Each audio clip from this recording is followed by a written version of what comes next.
how do you as a leader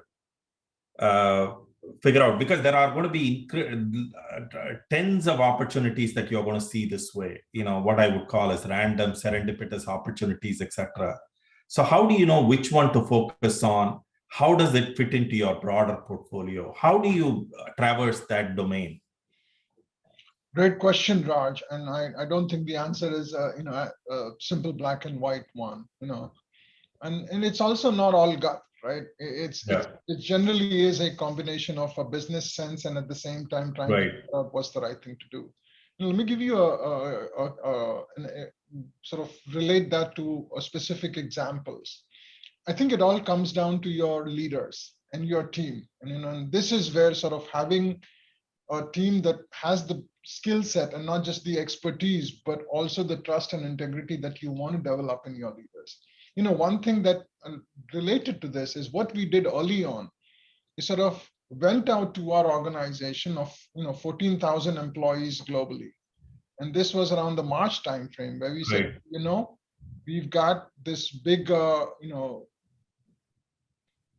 life-changing event happening globally to all of us. We are all locked in our houses. But the one thing I can assure you as a leader, and we can assure you as a company, is that we are not going to do any layoffs. Got it. And sort of take out that cloud from our employees, mindset that, am I going to lose my job? And just being black and white and communicating often was becoming very relevant and very important. And then what it did, it sort of opened up. It's like, it became an innovations Pandora box. People in the factories were themselves defining ways of how they delineate one floor from the other. So if somebody was infected on one floor and we had to shut down one floor, the other floors would work.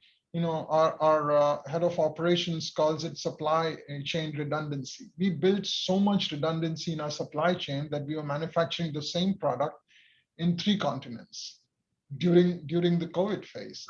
That's not in an easy feat. But idea really is that the market tells you what your customers tell you what they want.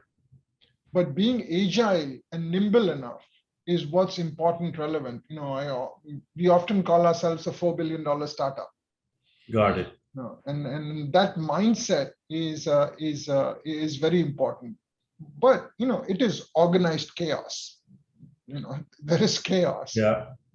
The challenge is how do you manage it in a manner that it is organized.